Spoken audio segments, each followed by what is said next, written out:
जैविक उत्पादों की मांग पिछले कई वर्षों से बढ़ती जा रही है। जर्मनी, फ्रांस, ऑस्ट्रेलिया, अमेरिका और कई अन्य देशों में जैविक खेती बहुत ही लोकप्रिय है। यह भारत में भी धीरे धीरे बढ़ रही है। उपभोक्ता रासायनिकों के बुरे असर के बारे में जागरूक होने लगे हैं। आजकल बड़े शहरों में जैविक उत्पाद मिलने की दुकान देखी जा सकती है। जैविक उत्पादों को अच्छी कीमत मिलती है।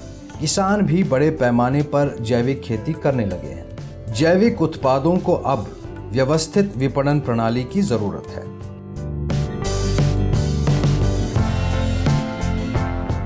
वाकई यह जैविक खेती किसानों के लिए नई नहीं है। 1965 तक भारत में रासायनिक खेती प्रचलित नहीं थी।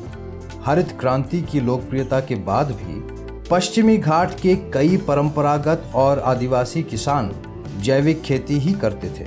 वह आज भी देसी फसलें और किस्में जैविक रूप से उगा रहे हैं। अब किसानों को रासायनिक खेती से बाहर निकलना चाहिए और हरित क्रांति के पहले से मौजूद जैविक खेती का पालन करना चाहिए। यह भारतीय कृषि की आज की आवश्यकता है। प्रकृति से की जा रही लड़ाई खत्म करने का समय आ गया है। इससे परिस्थिति का संतुलन वापस आएगा और टिकाऊ फसल उत्पादन भी किया जा सकेगा। कई समस्याओं जैसे खराब स्वास्थ्य, पर्यावरणीय प्रदूषण, किसानों की खुदकुशी, सामाजिक दबाव आदि का समाधान जैविक खेती से हो सकता है।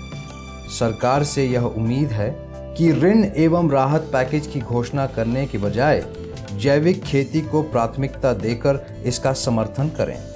खेती से प्राप्त होने वाला लाभ जैविक खेती करने पर अधिक होगा। इससे ग्रामीण भारत की सामाजिक स्थिरता संभव होगी।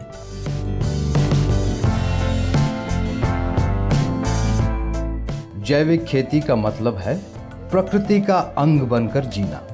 यह ऐसी खेती है जिसमें प्रकृति का अनुसरण किया जाता है। प्रकृति में अन्य जीवियों से कोई दुश्मनी नहीं है। प्रकृति के दूसरे जीवों को दबाकर सभी संसाधनों का उपयोग केवल हमारे लिए ही करें, ऐसा तो नहीं है। इसलिए यह जैविक खेती हमेशा बनी रहे।